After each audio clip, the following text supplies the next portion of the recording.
Hi friends, welcome back to my channel. నేను మీ పద్మ.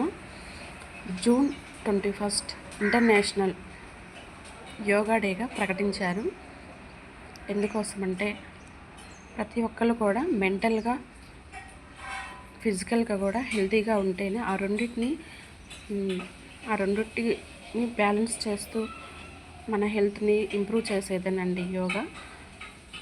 ప్రతి ఒక్కరు కూడా యోగా గురించి తెలుసుకోవాలని చెప్పేసి ఈరోజు పెట్టడం జరిగింది. ఈ జూన్ 21నే ఎందుకు పెట్టారంటే మన ఉత్తరార్ధగోళంలో పగలు ఎక్కువగా ఉండటం వల్ల మనకి లాంగ్ డే ఆఫ్ ద ఇయర్గా ప్రకటించారండి. అందుకోసం అని చెప్పేసి మనకి జూన్ 21 ఇంటర్నేషనల్ యోగా డేని మన ప్రధానమంత్రి మోదీ గారు 2014లో 193 దేశాలతో మాట్లాడి ఈ రోజుని ఫిక్స్ చేశారండి.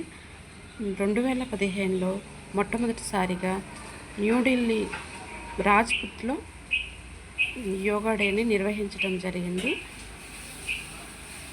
అందరూ కూడా చాలామంది పాల్గొని విజయవంతంగా చేశారు.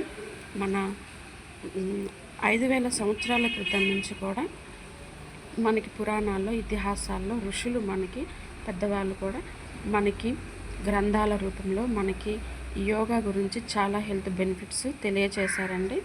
ప్రతి ఒక్కరు కూడా తెలుసుకొని ఈ యోగాని చేస్తూ హెల్త్ని కాపాడుకోవాలని నా తరపు నుంచి అందరికీ చెప్తున్నాను.